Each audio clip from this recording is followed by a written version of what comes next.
Shalom. First and foremost, I want to give all honor, glory, and praise to Yahweh, Bahashem, Yahweh Shai, Bahashem, Rakwah Kadash. Double honors to the elders of Great Millstone, and peace and salutations to the brothers that are doing this work in truth and sincerity. And we're going to jump right into the lesson. This is Luke 14:11. These are the words in red, the words of Yahweh Shai.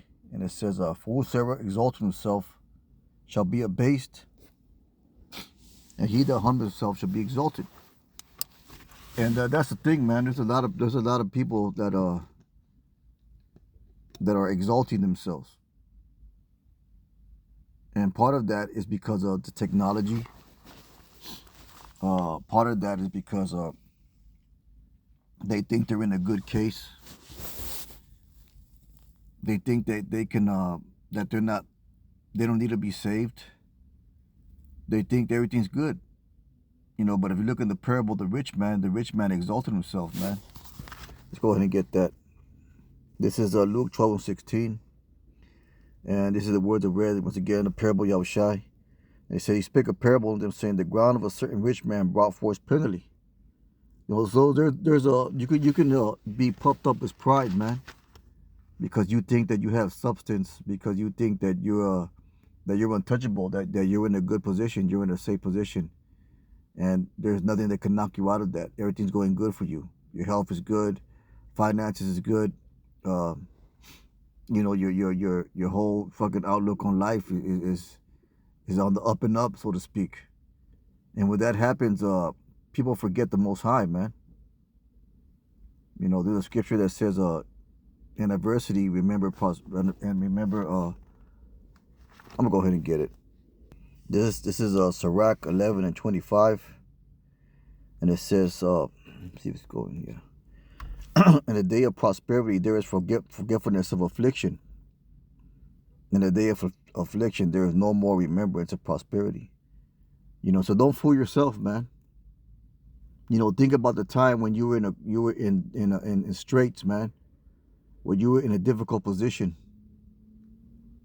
and you was hoping and wishing for things to be better. You was hoping and wishing that you were in a good case, or even in a decent case. You gotta remember those times, man. You could never think that you got it all figured out, because we're nothing, man. We are nothing. We are as filthy rags. Always remember that. But I'm gonna run that back again. It says, in the day of prosperity there is forgetfulness of affliction. Because just because at the moment things are going cool, and you think nothing gonna happen, like we always say, man, that can change at a moment's notice. In the day of affliction, there's no more remembrance of prosperity. And then when you was in that bad situation, hey, man, you forgot what those good times feel like. All you're feeling is the hurt and pain that you're going through for the moment. It says, for it's an easy thing unto the Lord in the day of death reward a man according to his ways. That's why you always got to be striving, man, to do this work. The affliction of an hour makes a man forget pleasure, and in his end his deed shall be discovered. For the affliction of an hour, all it takes is one bad fucking moment or day where everything just goes to shit, and you're forgetting all that, man. You can't puff yourself against the Most High. Let's go back to the parable.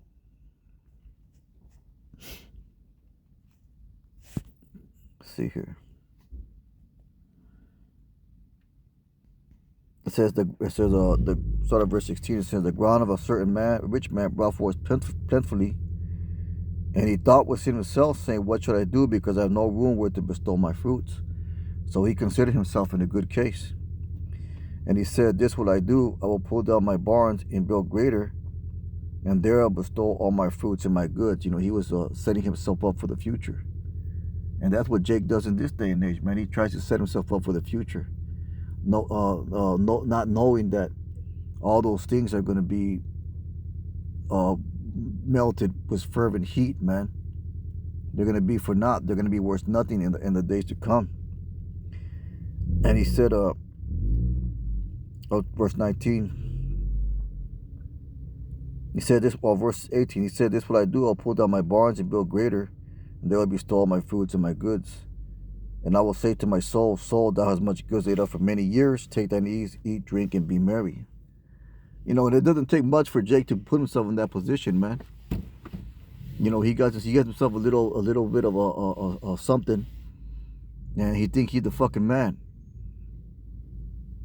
You know, look at so-called these celebrities that you see being arrested and being uncovered for their wickedness and their lewdness.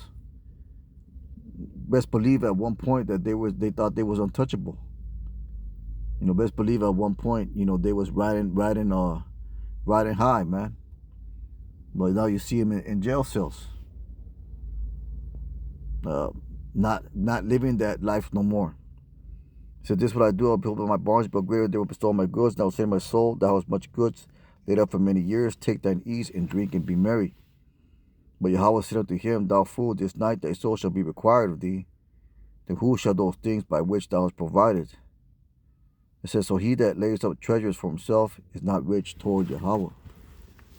But that's what Jake wants to do. They wanna lay up treasure for themselves, and in doing so, you're sacrificing, or you're shortchanging yourself. You're shortchanging your spiritual self. You're shortchanging your spiritual bank account. You're shortchanging your spiritual health, your spiritual well-being. But the thing about our people, the so-called Black, Latino, Native American, they are the mindset of living for the now. You know, they live for the moment, man. You know, they live for the temporary. And if you think about it, that's the spirit of Esau. You know, Esau, when he sold his birthright, is because you know, he was caught up in the moment of things. But it was all predestined to begin with. But the lesson still holds true. You know, Esau had the spirit of thinking only for the moment. You know, he considered his birthright of little worth, so he sold it. And like we always say, that was all set to the spirit. But nevertheless, that was the mentality of Esau. It's like, and like we brought out in Sirach, you know, in the day of affliction, you forget the prosperity. So, but guess what? The days of affliction are coming. And a wise man, the scripture says that a wise man, he foresees the matter. He foresees the thing. So, you know, we see days of affliction coming forth, man. And it's of your best interest to prepare yourself for those things spiritually, because there's no amount of preparation you can do to physically prepare yourself. There's no amount of prepping. There's no amount of storing of survival gear that you can do, because your lot is going to be whatever the Lord wants your lot to be. You know, and your best bet is to prepare yourself spiritually, man, because the Lord's going to hear the meek and the humble. And when you do, he's not going to hear the proud. He's not going to hear those that think that they got it for themselves, that they can do it for themselves. Let's get Job, I think the 40th chapter.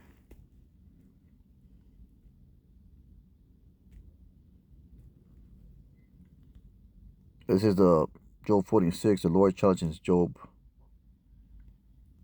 It says, then answered the Lord Job out of the whirlwind and said, you know, this is basically the Most High basically putting Job in his place. It says, gird up thy loins, not like a man, I will demand of thee, declare thou unto me. Wilt thou also disannul my judgment? Wilt thou condemn me, that thou mayest be righteous? Hast thou arm like Hava, or canst thou thunder with voice like him? Like basically the Lord's saying, I'm the powerful one. I'm the one that's calling the shots. Don't question me, type deal, man. Hast thou arm like Yahweh, or canst thou thunder with a voice like him? Can you do what I do? It says, deck thyself down with majesty and excellency, and array thyself with glory and beauty. We can't do that. We can't deck ourselves. We can't put ourselves in any type of grandeur position Because whatever you got, the Lord has to give it to you. Only the Lord can do that to himself. Only the Lord can give glory to himself. It says, cast abroad the rage of thy wrath, and behold everyone that is proud and abase him. Look on everyone that is proud, and bring him low, and tread down the wicked in their place. Hide them in the dust together, and bind their faces in secret. Can you do all that? Then will I also confess with thee that thine own right hand can save thee. But the thing about it, we can't. We can't bring forth our own salvation. We can't prep ourselves to survive Jacob's trouble. The only thing that we can prep ourselves is spiritually. Let's get Proverbs 15 and 33. This is Proverbs. It's a lot. 15 and 33 says the fear of the. Well, I'll start at verse 32. And that's what we're telling you. We're trying to receive instruction, man. To receive what the men of the Lord are saying as far as the times ahead. The time of Jacob's trouble. This is Psalms 15 and 32. It says, he that refuses instruction despises his own soul. That in the parable of the rich man, he said that his soul was, he was prepared, he was ready. He was gonna let's go ahead and get it. Luke 12:19, I will say to my soul that is much good there for many years, take the ease, drink, and be merry. So he said that to himself, man. Let's go back to the previous scripture.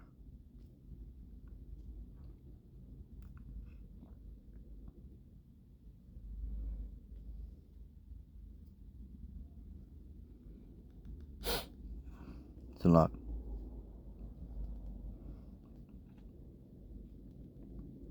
Say he refused instruction by his own soul. So he thinking that he was good, he didn't want to listen to instruction or humility. He was just concerned about his physical well-being because he thought that he was good. He refused instruction. But he that hears reproof gets understanding. And the proof that the scriptures give us is to spiritually prepare ourselves, man. The fear of the Lord is instruction of wisdom. Before honor is humility. So before honor is humility. So those that exalt themselves, they will be abased, as the scripture says. And those that are abased from a low position, they will be exalted. So those are the men of the Lord that follow Yahushai, the elect men, and they're going to be given glory by Yahushai. But the point of the lesson is that Jay's going to be in a lot of trouble, man. And I've seen it. He's walking around and making videos, and they're basically saying that they don't need the Most High.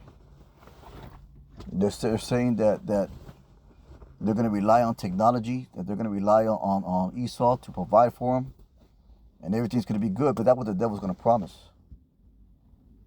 These are the things that are coming, man. These are the things that we constantly and frequently speak about. But with that being said, just a real quick lesson.